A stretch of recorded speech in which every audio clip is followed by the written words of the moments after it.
तो सबसे पहले हमें यहाँ पे 7 से 8 आलू लेने हैं और उसको बीच में से ऐसे 2 पार्ट में ऐसे हमें कट कर देना है।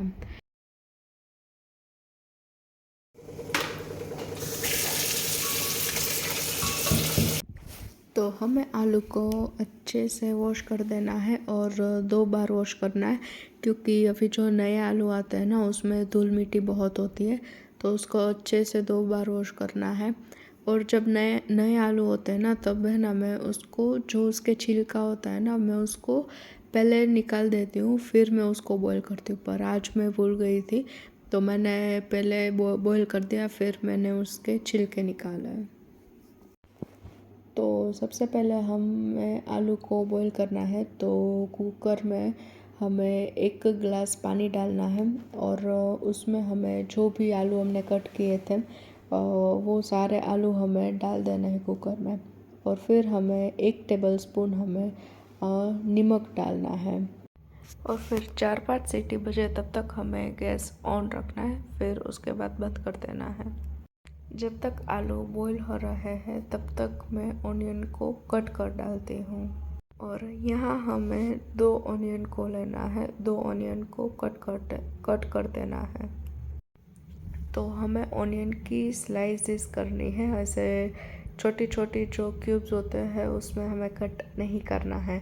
और जो हम स्लाइस डालते हैं मसाला जब बनाते हैं तब, तो उसमें ये बहुत ही अच्छी लगती है। तो यहाँ हमारे आलू बॉईल हो चुके हैं, तो अब हमें जो नाइफ़ होती है उसको ऐसे जो आलू में ऐसे बीच में से डाल के देखना है कि बॉईल हो गया है या नहीं। तो यहाँ पे हमारे आलू बॉईल हो गए हैं और फिर हमें आलू को एक एक करके हमें निकाल देना है।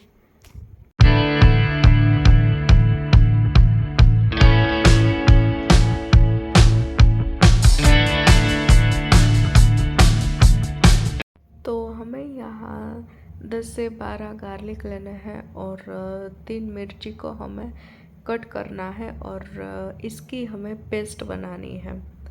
और यहाँ हम थोड़ा सा नमक डालेंगे इसको कूटने के लिए, ताकि ये अच्छे से मिक्स हो जाए। और अब हमें सारे आलू के छिलके निकाल देने हैं। और जब थोड़े थोड़े गर्म होते हैं ना तब भी हमें नए आलू के छिलके निकाल देना है, वरना जब ठंडे हो जाएंगे ना तब वो कड़क हो जाएंगे। तो बेटर है कि आप लोग पहले से ही मीन्स जब गर्म होते हैं तब निकाल दो। और फिर हमें यहाँ पे आलू को मैश कर देना है। तो अब हम मसाला बनाएंगे, तो उसके लिए हमें सबसे पहले 2 टेबलस्पून ऑयल डालना है। तो मसाला बनाने के लिए सबसे पहले हमें स्लाइस की हुई ऑनियन को हमें पकाना है और उसमें हमें थोड़ा सा नमक डाल देना है ताकि वो अच्छे से पक जाए, जल्दी से पक जाए। और फिर हमें ढक देना है और फिर हमें जब तक गोल्डन ब्राउन ना हो तब तक हमें पकाना है। और जो हमने पेस्ट बनाई थी गार्लिक की और मिर्ची की वो हमें डालनी है। तो ये पेस्ट हमें 1 टेबलस्पून लेनी है और हमें 1 इंच जिंजर डालनी है और इसको हमें ऐसे छीन के डालना है, तो इससे टेस्ट बहुत ही अच्छा आता है। तो अब हम सारे मसाले करेंगे। तो सबसे पहले हम लोग 2 टेबलस्पून नमक डालेंगे, 1.5 टेबलस्पून लाल मिर्ची पाउडर, 1 टेबलस्पून धनिया पाउडर, पिंच ऑफ हल्दी, half tablespoon sugar and 2 tablespoon गरम मसाला हम लोग डालेंगे। और जो हमने शुगर डाली है उससे टेस्ट बहुत ही अच्छा आता है, मीन्स खट्टा मीठा मसाला बनता है। और यहाँ पे हम लोग आधा नींबू डालेंगे और फिर हम धनिया डालेंगे और धनिया हम मसाले में ही डाल देंगे ताकि वो अच्छे से मिक्स हो जाए। मुझे इतना धनिया पसंद नहीं है तो मैं मसाले में ही डालती हूँ, वरना फिर हम पोटे मीन्स जब हम आलू डालते हैं तब हम धनिया डालते हैं तो वो बीच में आता है, तो वो मुझे पसंद नहीं है। तो फिर अब हम जो हमने मैश किया हुआ जो आलू था हम उसको मसाले में डाल देंगे और उसको अच्छे से मिक्स कर डालेंगे। और मसाला रेडी है। तो अब हम लोट बांधेंगे और लोट भाभी ने बांधा था और फिर मैं इसका है ना शूट नहीं कर पाई क्योंकि फिर मैं बाहर गई थी काम से, तो मैं इसका व्लॉग नहीं बना पाई, मीन्स लोट का जो बनाया था वो।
And the aloo paratha is ready.